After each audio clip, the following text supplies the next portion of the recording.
ஆண்டுடைய வார்த்தைக்கு நேராய் நம்முடைய கவனத்தை திருப்புவோம். கர்த்தர் நல்லவர், அவர் கிருபை என்று உள்ளது. இந்த மாதம் முழுமைக்காக ஆண்டவர் தந்த வசனத்தை நாம் தியானித்து வருகிறோம்.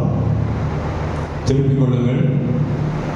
சங்கீதத்தின் புஸ்தகம் 69ஆம் அதிகாரம் அதனுடைய 32வது வசனத்தை நாம் வாசிக்கலாம். சாந்தம் உள்ளவர்கள் இதை கண்டு சந்தோஷப்படுவார்கள். தேவனை தேடுகிறவர்களே, உங்கள் இருதயம் வாழும். கர்த்தருடைய பரிசுத்த நாமம் மகிமைப்படுவதாக. சாந்த குணம் உள்ளவர்கள் இதை கண்டு சந்தோஷப்படுவார்கள். தேவனை தேடுகிறவர்களே, உங்கள் இருதயம் வாழும். இந்த வசனத்தை மையப்படுத்தி தேவனை தேடுகிற இருதயம் எப்படிப்பட்ட நிலவரத்திலே வாழ்கிறது? அது மறிப்பதில்லை, அது வாழ்ந்து கொண்டே இருக்கும். ஆகவே ஒவ்வொரு தேவ பிள்ளைகளும் தேவனை தேடுகிறவர்களாய் மாற வேண்டும். ஏன் அவரை தேட வேண்டும்? எதற்காக அவரை தேட வேண்டும்? ஏன் அவர் தன்னை மறைத்துக் கொள்கிறார் அப்படின்னு கேட்டால், ஏசாயா 58ஆம் அதிகாரத்தில் சொல்லப்பட்டிருக்கிறபடி நம்முடைய பாவங்களே தேவனுக்கும் நமக்கும் பிரிவினை உண்டாக்குறது. இதுக்கு அடையாளமாக ஆதாமும் ஏவாளும் தேவனுடைய சாயலாக, தேவனுடைய ரூபமாக உருவாக்கப்பட்டார்கள். தேவனுடைய ஆவி ஆதாமுக்களை பரிபூரணமாய் காணப்பட்டது. எதற்காக ஒரு தேவ சாயலையும் ஒரு தேவ ரூபத்தையும் ஆண்டவர் அவனுக்கு கொடுத்து வைத்திருந்தார் அப்படின்னு கேட்டார், இந்த பூமி முழுவதையும் தேவ சந்ததிகளை பெற்றுக்கொள்ளும்படியாக ஆண்டவர் தேவ சாயலையும் தேவ ரூபத்தையும் கொடுத்து தேவ ஆவியினாலே அவனை நிரப்பி வைத்திருந்தார். நடந்த விஷயங்கள் நமக்கு தெரியும். சாத்தான் ஏவாளை வஞ்சித்து அவர்களை பாவம் செய்ய பண்ணினபடினாலே தேவன் அவர்களுக்கு கொடுத்த சாயலையும் ரூபத்தையும் மகிமையும் இழந்து அவர்கள் தேவனை விட்டு பிரிந்து வாழக்கூடிய ஒரு நிலவரத்திலே தள்ளப்பட்டார்கள். அதனால்தான் அவர்கள் தேவனை பார்க்கக்கூடாதவர்களாக, தேவனோடு உறவு வைக்க கூடாதவர்களாக, தேவனோடு சஞ்சரிக்க முடியாதவர்களாக காணப்பட்டு தோட்டத்தை விட்டு அவர்கள் துரத்தப்பட்டார்கள்.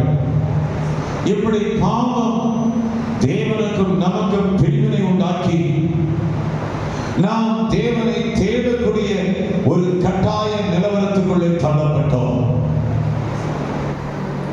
கவனியுங்கள். அப்படி தேவனை தேடும் பொழுது நமக்குள்ளே வெளிச்சம் வர வேண்டும். வெளிச்சம் காணப்பட்டால் தடுமாற்றம் இல்லாமல் நாம் பகலுக்குரியவர்களாக, சீராக, நேராக நாம் அவரை கண்டடைய முடியும். அவைகளை குறித்து முதல் வாரத்திலே உங்களுக்கு சொல்லிக் கொடுத்தேன். கூடவே கர்த்தரை தேடும் பொழுது நம்முடைய இருதயம் மகிழும் என்றும் அதை மகிழ்ச்சி அடையும் என்றும் உங்களுக்கு காண்பித்து கொடுத்து, தேவனை தேடுகிறவர்கள் மேல் தேவனுடைய கரம் அவர்கள் தலை மேலே நன்மையாக இருக்கும். இருள்தான், அந்தகாரம்தான், காரிருள்தான் இந்த உலகம் முழுவதும் அந்தகாரத்திற்குள்ளும் காரிருளுக்குள்ளும் பொல்லாங்கனுக்குள்ளும் கிடக்கிறபடினாலே அவைகளின் மத்தியிலே தேவனை தேடும் பொழுது, அவைகளின் மத்தியிலே, அந்தகாரத்தின் மத்தியிலே, காரிருளின் மத்தியிலே தேவனை தேடும் பொழுது அவர்கள் மேலே அவருடைய கரம் நன்மையாக இருக்கிறது என்பதையும் உங்களுக்கு காண்பித்துக் கொடுத்தேன். கூடவே கூடவே அதிக இருட்டோடு கூட மகதலேனா மரியாள் ஆண்டவரை தேடி கல்லறைக்கு போன காரியத்தை உங்களுக்கு காண்பித்து கொடுத்தேன்.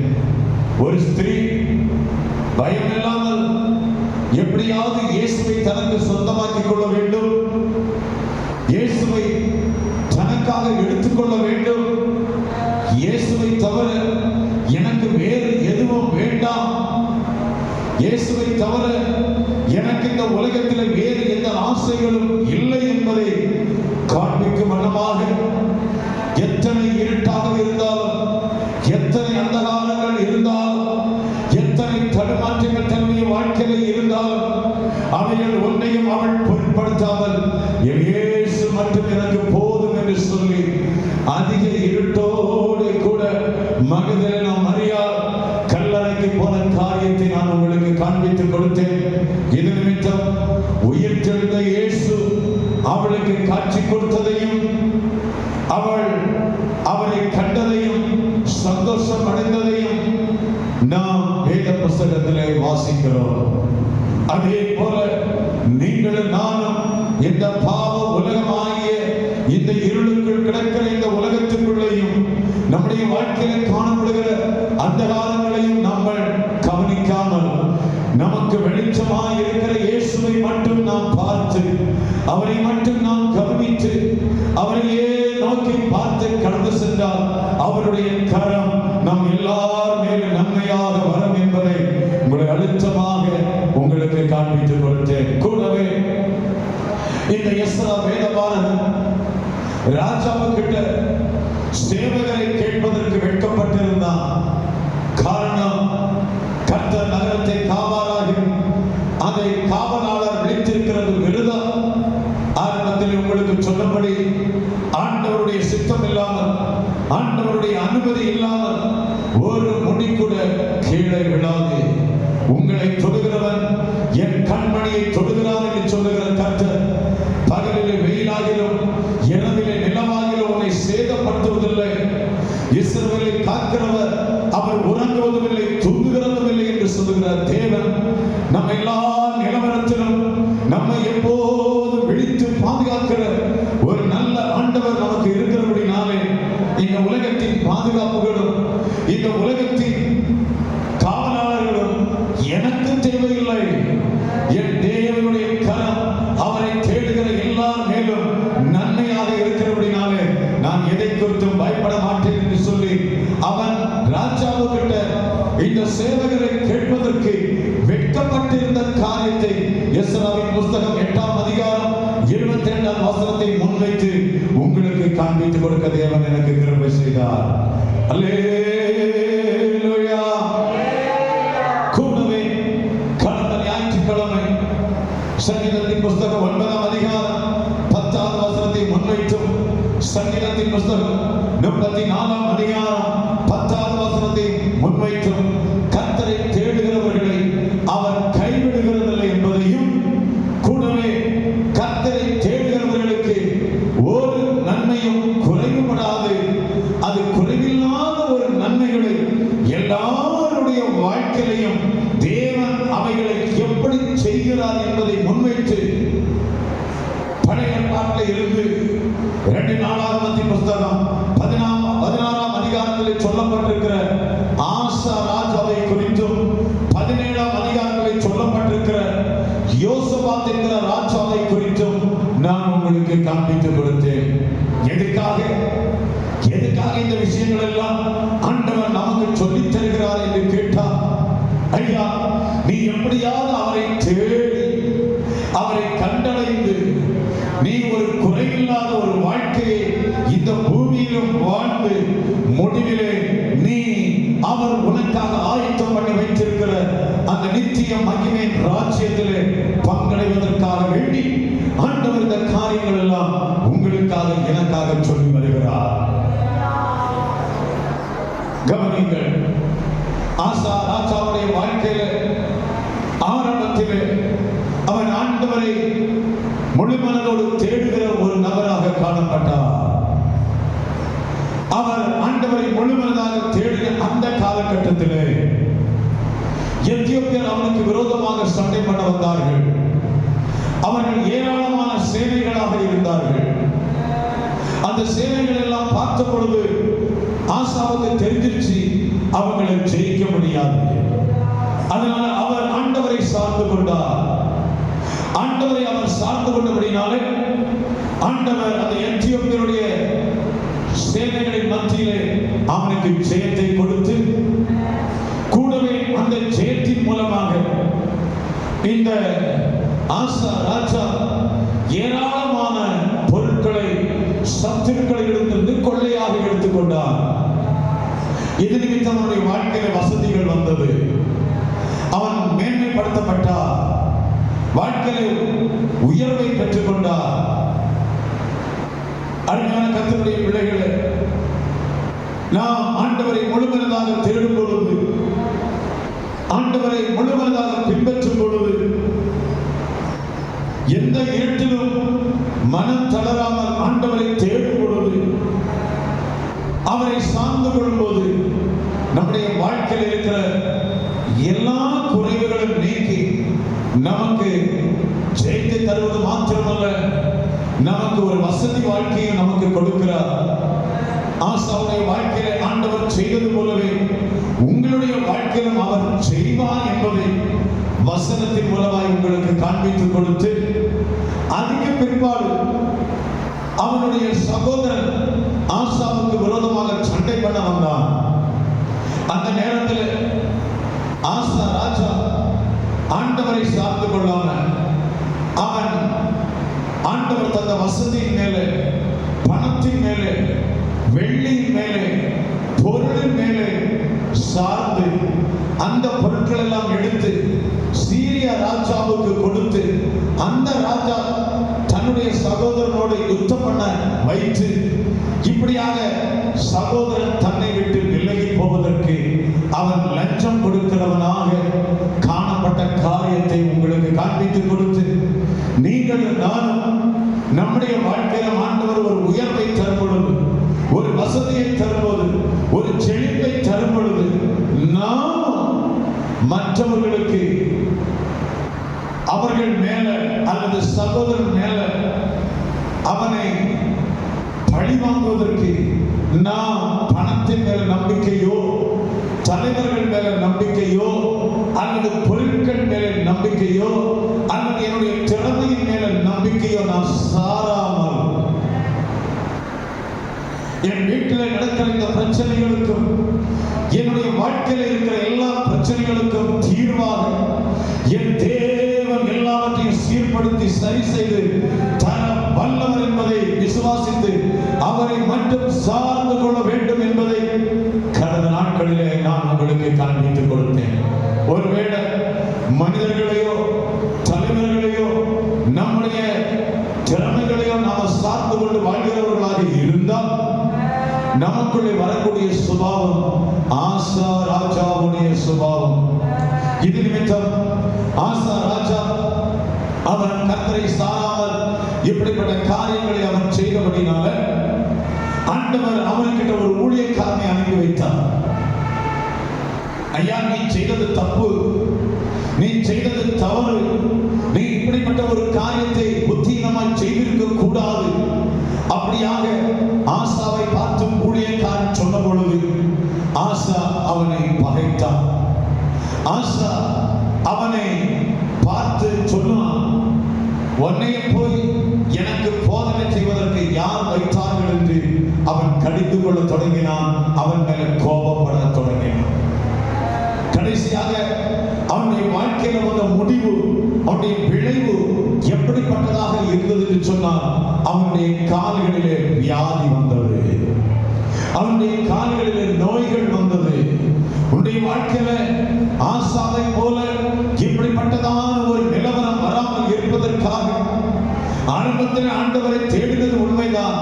ஆனால் உன்னுடைய வாழ்க்கையிலே செல்வங்கள், செழிப்புகள், வசதிகள் வந்த பொழுது நீ ஆண்டவரை சார்ந்து கொள்ளாம, நீ ஆண்டவருடைய சமூகத்திலே வராம, நீ ஆண்டவருடைய வார்த்தைகளை கேட்காம, நீ அதன்படி செய்யாதவனாக உன்னுடைய திறமைக்கும், உன்னுடைய ஞானத்திற்கும், உன்னுடைய சுய புத்திக்கு இடம் கொடுக்கும் பொழுது ஆசாவை போல பலவிதமான பிரச்சனைகளுக்குள்ளே மாட்டிக்கொள்வதற்கு ஏராளமான வாய்ப்புகள் உண்டு என்பதை உங்களுக்கு காண்பித்துக் கொடுத்தேன். அதற்கு அடுத்த போல இந்த விஷயத்தை அருமையான அவனுடைய மகன் யோசபாத்து பார்க்கிறார். அப்பாவுக்கு வந்த நிலவரத்தை அவர் பார்க்கிறார். தன்னுடைய குடும்பத்தில் வந்த நிலவரத்தை பார்க்கிறார். ஆண்டவரை தேடாத பொழுது, முழு மனதாய் ஆண்டவரை பின்பற்றாத பொழுது, அவனுடைய வாழ்க்கையில் வந்த கஷ்டமான சூழ்நிலையை யோசபாத்து பார்த்து, இனியும் என்னுடைய வாழ்க்கையில, என்னுடைய தனிப்பட்ட வாழ்க்கையில, என்னுடைய குடும்ப வாழ்க்கையில இப்படிப்பட்ட ஒரு நிகழ்வுகள் வரக்கூடாதபடிக்கு செய்ய வேண்டும் என்கிற தீர்மானத்தில் யோசபாத் ஆண்டவரை தேடுகிறார், பாகால்களை விலக்குகிறார், இஸ்ரவேலுடைய செய்கைகளை அகற்றுகிறார், விக்கிரக தோப்புகளை அகற்றுகிறார், ஆண்டவரை தேடுகிறவருடைய இருதயத்தை உற்சாகப்படுத்துகிறார். இது நிமித்தம் நம்முடைய வாழ்க்கையில் தேவன் ஏராளமான ஐஸ்வர்யத்தையும் கனத்தையும் ஆண்டவர் கொடுக்கிறதையும், ஏராளமான ஜனங்கள் அவனுக்கு காணிக்கைகளை கொண்டு வருகிறதையும் கடந்த ஞாயிற்றுக்கிழமை உங்களுக்கு சொல்லிக் கொடுத்து, ஜெபத்திலையும் உங்களுக்கு சொல்லிக் கொடுத்து, நீங்களும் இந்த யோசபாத்தை போல நீங்கள் கடந்து வரும்படியாக ஆண்டவருடைய பார்வையில் அப்படி கடந்து வருவீர்கள் என்று சொன்னால், யோசபாத் வர வர பெரியவனாய் மாறினது போல நம்முடைய தேவனாகிய கர்த்தரும் உங்களையும் இந்த தேசத்திலே வர வர பெரியவர்களாக மாற்றி, கூடவே அவருடைய கிரியைகளையும் உங்களுடைய வாழ்க்கையை நடப்பித்து அவருடைய ராஜ்யத்திற்கு பங்காளிகளாய் மாற்றுவார் என்பதை சொல்லி கடந்த ஞாயிற்றுக்கிழமை நிறைவு செய்யும்படியாக தேவன் அனுக்கிரகம் பண்ணினார். ஹல்லேலூயா. எல்லாரும் உற்சாகங்கள் எல்லாம் இருக்கிறீங்க. நான் இவ்வளவு சத்தமா பேசும்போது நீங்க மட்டும் ஒரு உற்சாகம் இல்லாம அல்லேலூயா சொன்னா என்னுடைய உற்சாகத்தை கெடுத்துரும் இல்ல. அதனால கொஞ்சம் உற்சாகமா அல்லேலூயா சொல்லலாமே. அல்லேலூயா. எனக்காய் ஜீவன் விட்டவரே, என்னோடு இருக்க எழுந்தவரே, எனக்காய் ஜீவன் விட்டவரே, என்னோடு இருக்க எழுந்தவரே, என்னை என்றும் வழி நடத்துவாரே, என்னை சந்திக்க வந்திடுவாரே, என்னை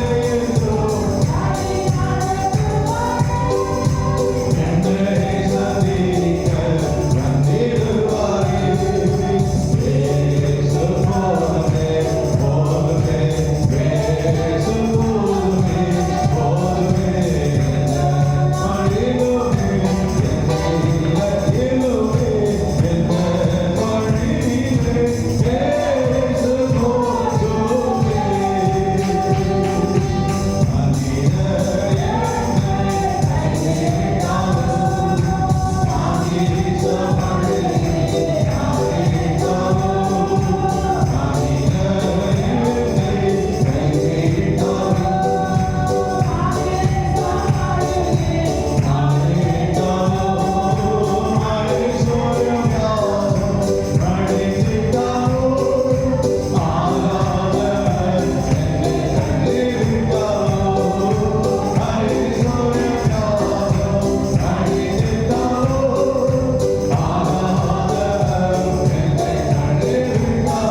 பார்க்கும்போது இன்னும் தூக்கம் வரும் போல இருக்கு. அவரும் மனசு இல்லை. யோசபாத் வந்து அவங்க இருதயம் கர்த்தருடைய உற்சாகம் பண்ண நீங்க தேவ சமூகத்தில் உற்சாகம் உள்ளவங்களா இருக்கு. திரும்ப அந்த பாடலை பாட போகிறோம். தூக்கி தூக்கி எல்லாம் பாடாதுங்க. நிறைய பேர் யூடியூப்ல எல்லாம் கேட்குறாங்க சோதரம், அவங்களும் போய் தூங்குவாங்க. அதை கேட்கணும், ஒரு தடவை சொன்னால் அதை புரிஞ்சுக்கணும். 1000 தடவை மெசேஜ் நான் சொல்லுகிறவனா மாறிவிடக்கூடாது. ஹல்லேலூயா. மனிதன் என்னை கைவிட்டாலும் மனிதனை கைவிட்டாலும் மனிதன் என்னை கைவிட்டாலும்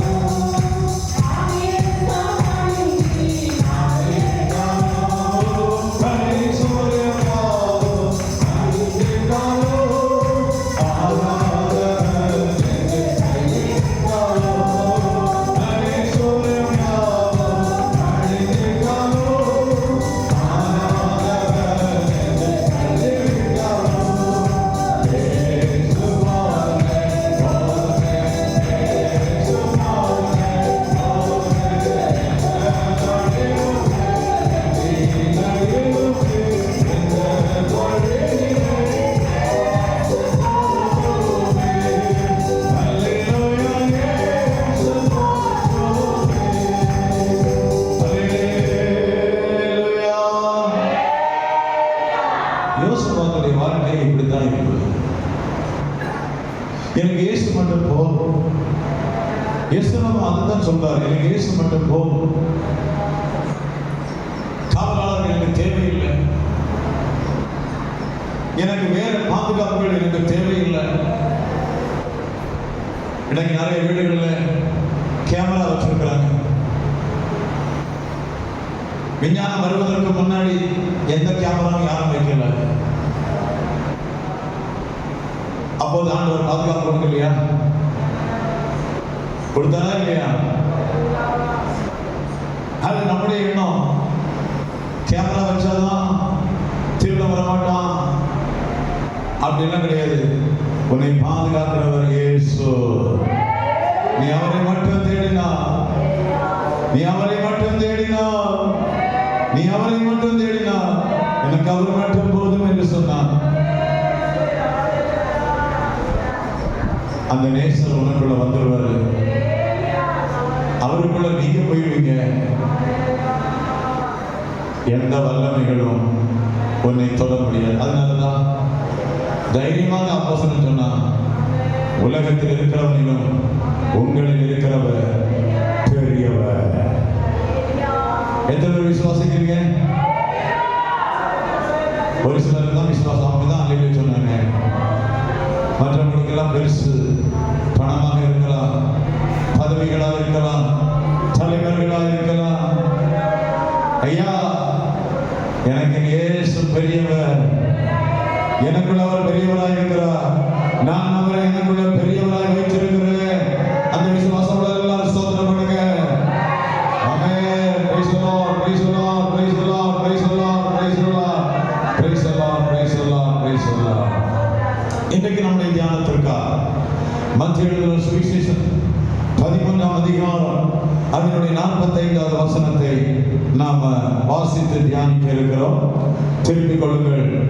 மத்திய எழுதின சுவிசேஷம் 13ஆம் அதிகாரம் அதனுடைய 45வது வசனத்தை வாசிக்கலாம். மேலும் பரலோக ராஜ்யம் நல்ல முத்துக்களை தேடுகிற வியாபாரிக்கு ஒப்பாய் இருக்கிறது. கர்த்தருடைய பரிசுத்த நாமம் மகிமைப்படுவதாக. இங்கே நம்முடைய ஆண்டவர் தம்முடைய சீசர்களோடு பேசும்போது உவமைகளை சொல்லுகிறார். பரலோக ராஜ்யத்தை உவமைகளாக ஒரு கதை வடிவத்திலே அவர்கள் புரிந்து கொள்கிற விதத்தில் ஆண்டவர் சொல்லிக் கொடுக்கிறார்.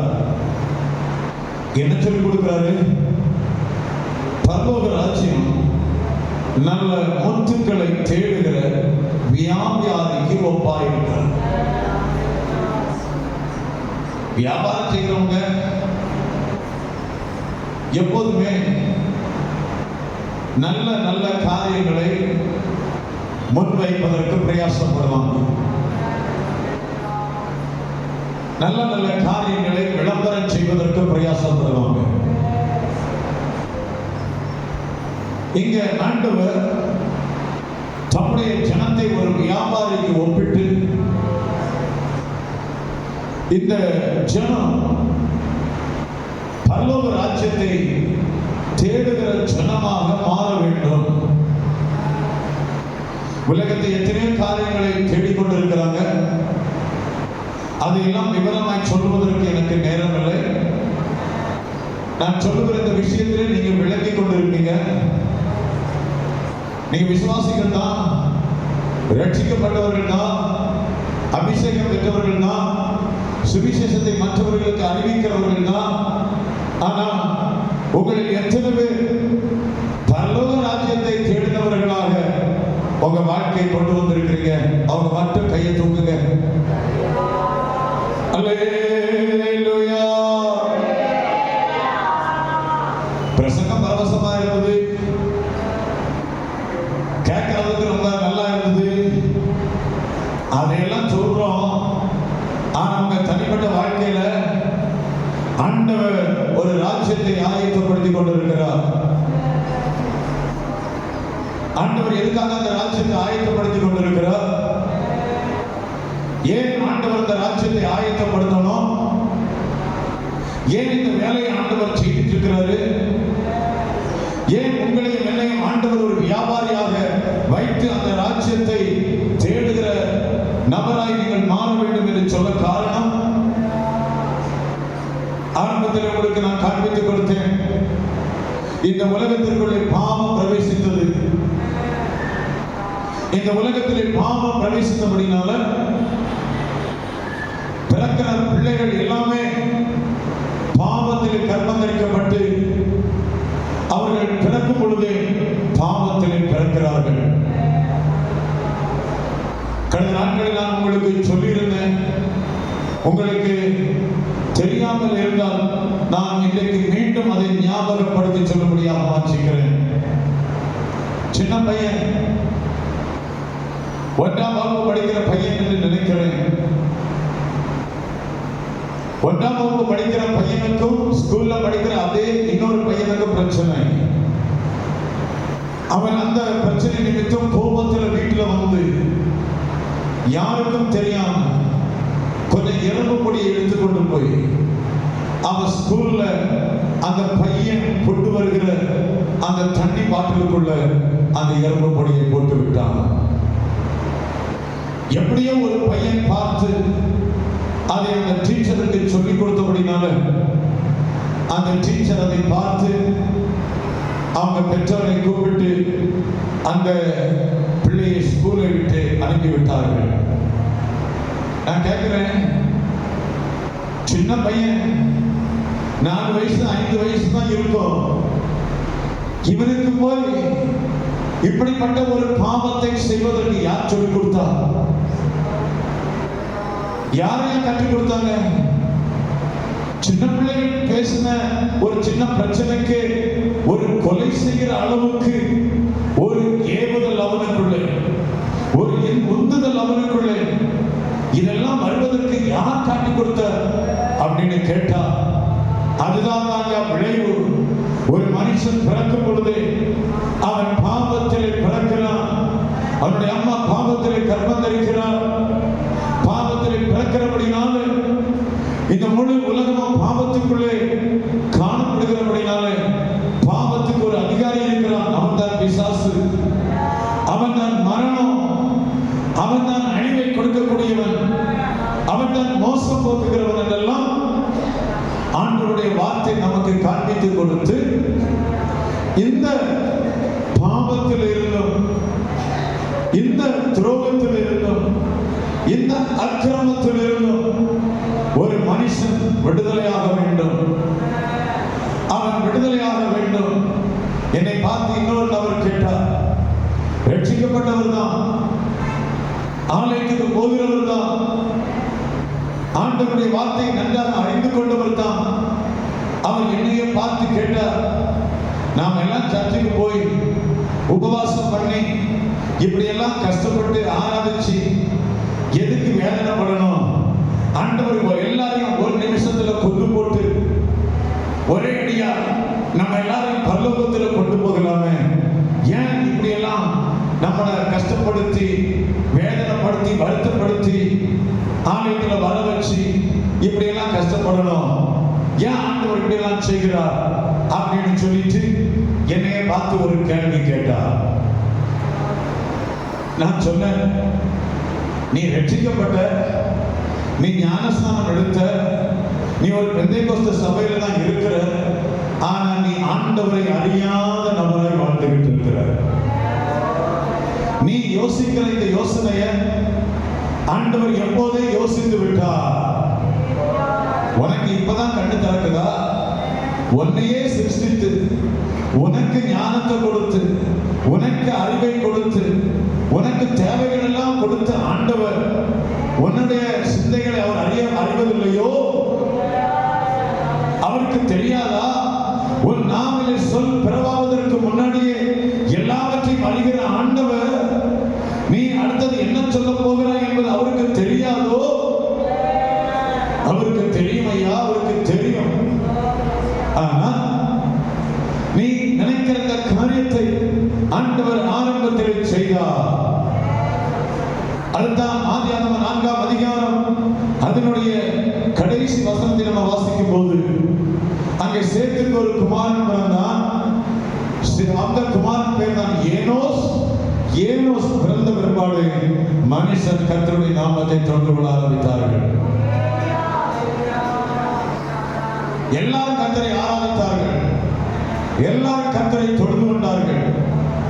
ஆனா அவங்க வழிகள் எல்லாம் மாம்சத்துக்குரியதாக இருந்தது.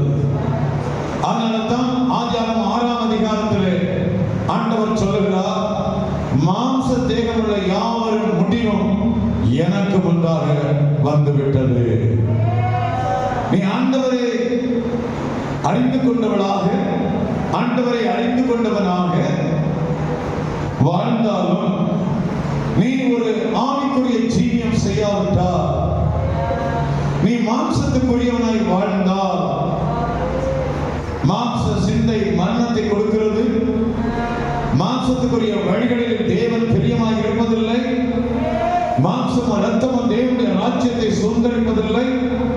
அதனால ஒவ்வொரு தேவ பிள்ளைகளும் மாம்சத்துக்குரிய வழிகளில் நடக்காமல் அவர்கள் ஆவிக்குரிய சிந்தை உள்ளவர்களாய் மாறி, ஜீவனுக்குரிய சிந்தை உள்ளவர்களாய் மாறி, கிறிஸ்துவுக்குரிய சிந்தை உள்ளவர்களாய் மாறி, இப்படிப்பட்ட அனுபவத்திலே வந்தால் மட்டுமே தேவனோடு நீ வாழ முடியும், தேவனோடு நீ உறவு வைக்க முடியும், தேவனோடு நீ சஞ்சரிக்க முடியும்.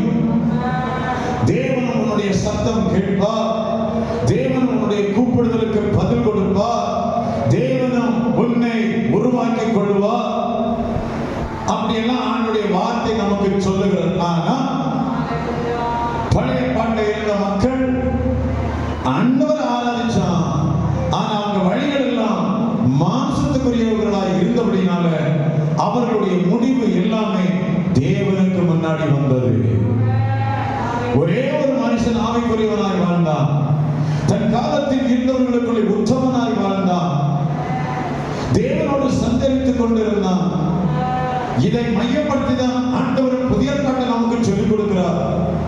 இடுக்கமான வாசல் வழியாய் பிரவேசிங்கள், கேட்டுக்கு போகிற வாசல் வழி விசாலமாய் இருக்கிறது, அதன் வழியாய் பிரவேசிக்கிறவர்கள் அநேகர் என்று சொல்லிவிட்டு ஜீவனுக்கு போகிற வாசல் வழி நெருக்கமும் இடுக்கமாய் இருக்கிறது, அதை கண்டுபிடிக்கிறவர்கள் சிலர். அப்ப சிலராகிய அந்த நபராக நீங்கள் நானும் காணப்பட வேண்டுமே. அன்னைக்கு ஒரே ஒரு மனுஷன் நோவா மட்டும்தான் காணப்பட்டான். இப்ப அந்த மனுஷனாகிய நோவா மூலமாக ஆண்டவர் இந்த மனிதர்களை அல்லது அவருடைய குடும்பத்தை பேழைக்குள்ளே பிரவேசிக்க பண்ணி, கப்பலுக்குள்ளே பிரவேசிக்க பண்ணி வரக்கூடிய அழிவுக்கு அவர்களை பாதுகாக்கிறார். இப்ப 40 நாட்கள் இரவும் பகலும் மழையை பெய்ய பண்ணி முழு கீழ்ப்படியாத ஜனங்களையும் ஆண்டவர் அழிக்கிறார். மாம்ச தேகமுள்ள அத்தனை கீழ்ப்படியாத நபர்களும் அழிக்கப்படுகிறார்கள்.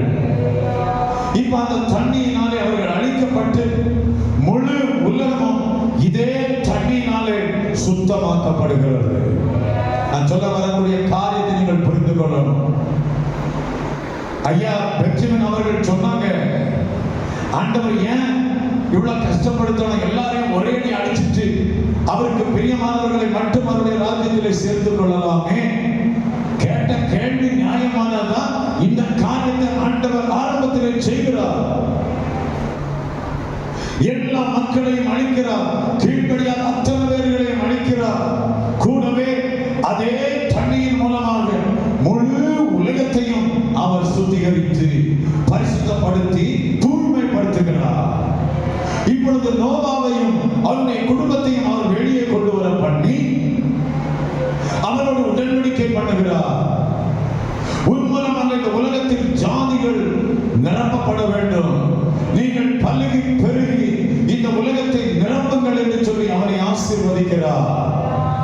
கூடவே இதே தண்ணீரே நான் இந்த ஜனங்களை அழித்தது போல இனிமேல் நான் அழிப்பதில்லை என்று சொல்லி ஒரு வில்லையும் வானத்திலே வைத்து அவரோடு உடன்படிக்கை பண்ணுகிறார்.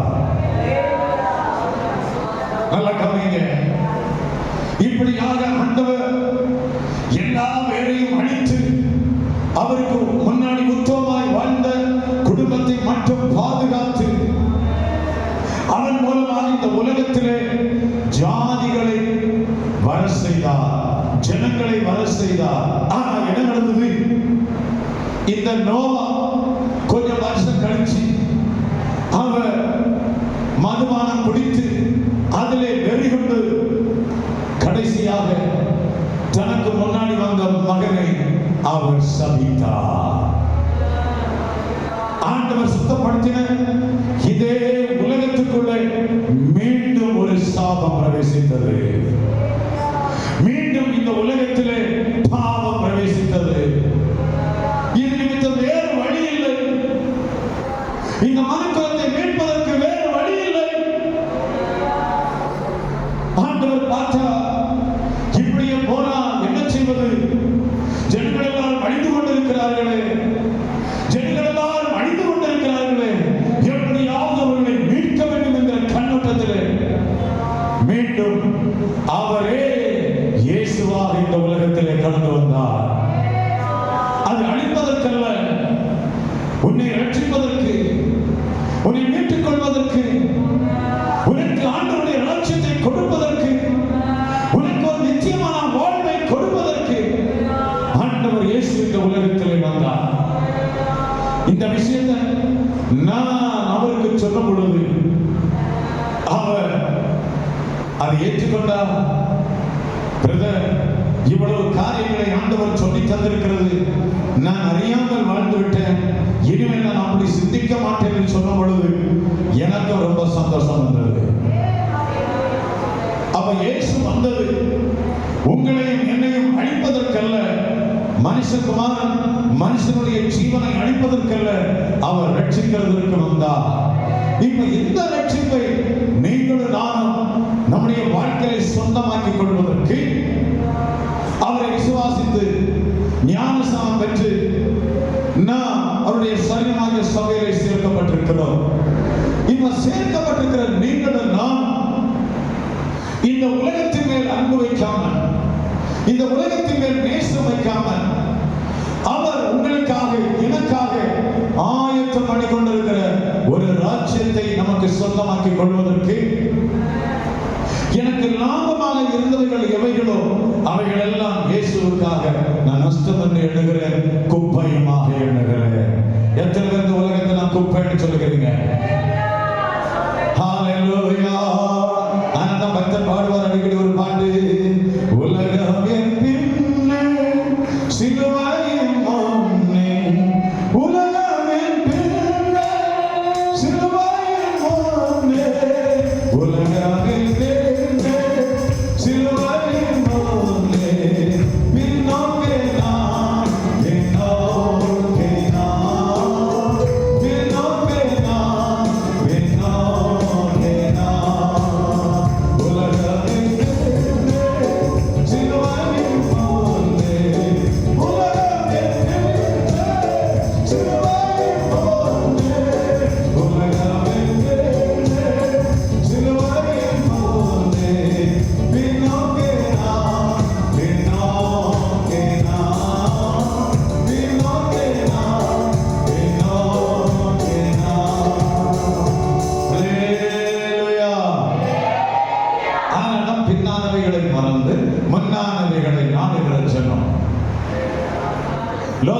மனைவி பின்னிட்டு பார்த்தா.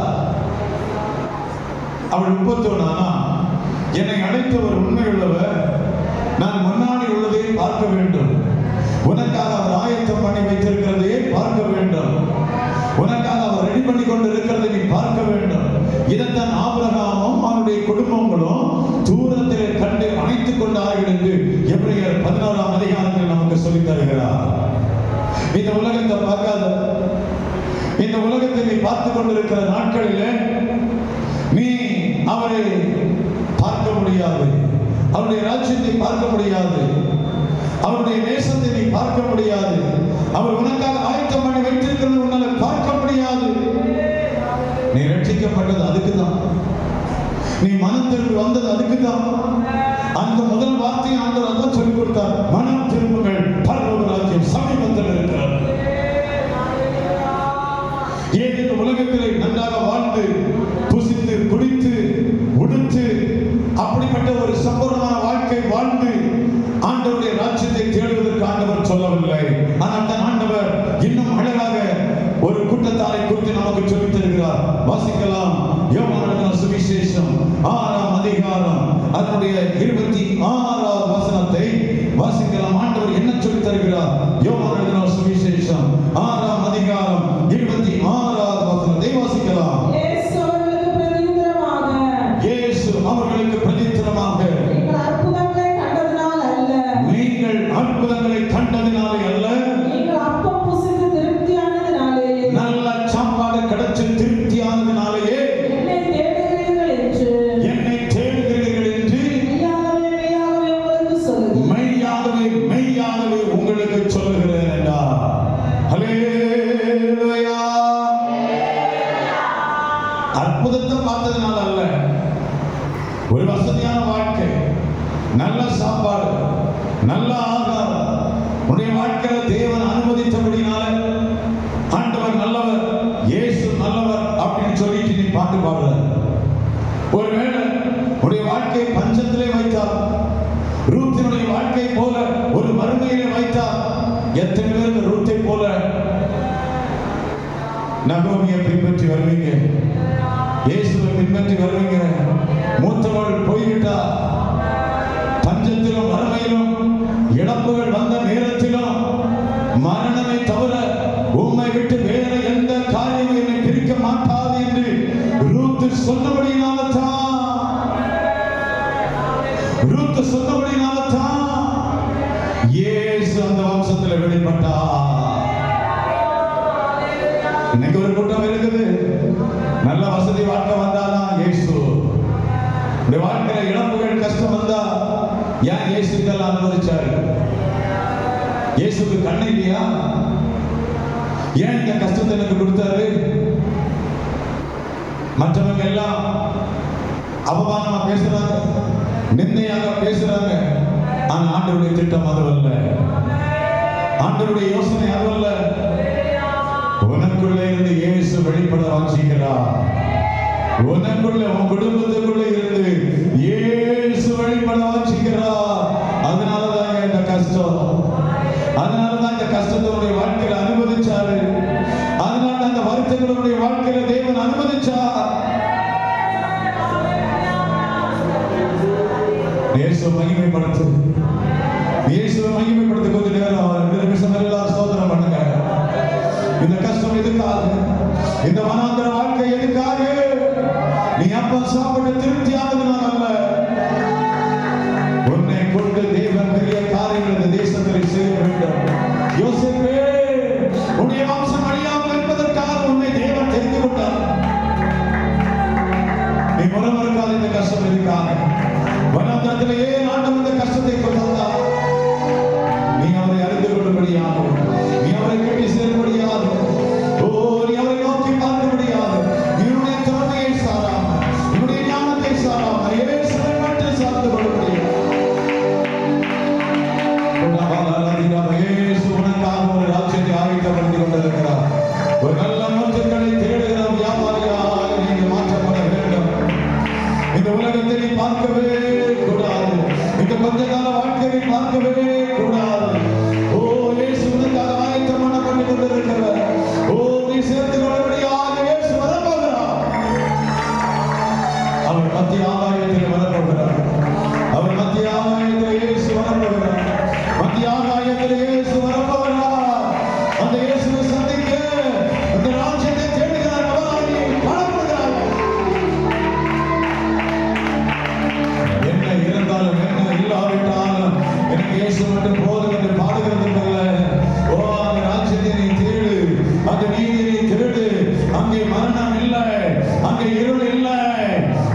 அந்த ராஜ்யத்தை சுதந்திரிக்க இன்னைக்கு வா, இன்னைக்கு ரட்சிப்படைய வா.